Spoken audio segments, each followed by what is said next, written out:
So last night at Alex's garage I had a bit of a blow, some rough weather. But my house came away okay. But not so much for the neighbor. One of their trees almost got torn in half. Wow, that's quite a split. So I've decided we're going to volunteer to come over here and we're going to put a bolt in this tree and see if we can save it. So I got here is a 3/4 inch piece of threaded stock, a couple bolts and some big washers. We're going to drill a hole through this tree, see if we can pull these two sides together. I mean, ultimately, we're going to need to take some of this tree off just to reduce the weight, but at least the tree doesn't have to come down. This split goes almost all the way through the tree, all the way to about here. So yeah, we're gonna extend the life a little bit anyway. All right, let's get started. All right, there we go. I'm all the way through halfway. You can see my fingers.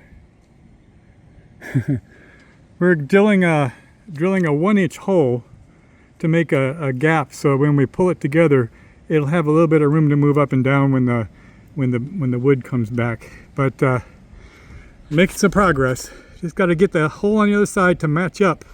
That's going to be the trick. The other problem is, it looking like it might want to try to rain on us. So I've got a short period of time here watching the radar. I don't want to get caught on an aluminum ladder in a thunderstorm. But this is what we're drilling with. I got a spade bit with a 1/2 inch power Makita drill. So that's the deal. We've got to keep going. So I had to stop because the weather's turning sour. The thunder was starting to clap and it's starting to rain a little bit. Oh, there's a raindrop. So, oh, do you hear that? Yeah, let's not be on an aluminum ladder in the middle of a thunderstorm. Duh. All right, I'll check back as soon as I can get back up there.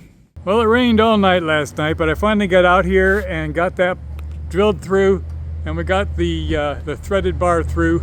Now all I need to do is torque it down. So I just wanted to catch a picture real quick what it looks like before we torque it, so we can measure how much difference we get. All right, so we were able to crank it down quite a bit, but it didn't come completely closed. But I think that'll give it some good support. We're expecting some more rain later in the week, so at least it'll protect the tree until we can spend a little more time on it. I just couldn't put any more torque on this 3/4 inch. You can see how it's bent the hardware, and I don't want to put a anchor in the tree, so we'll cut that off and it'll be done. But that's all I'm going to cover on this today. I'll do a short if it breaks down. If you don't see anything, you know it was successful. All right, cheers.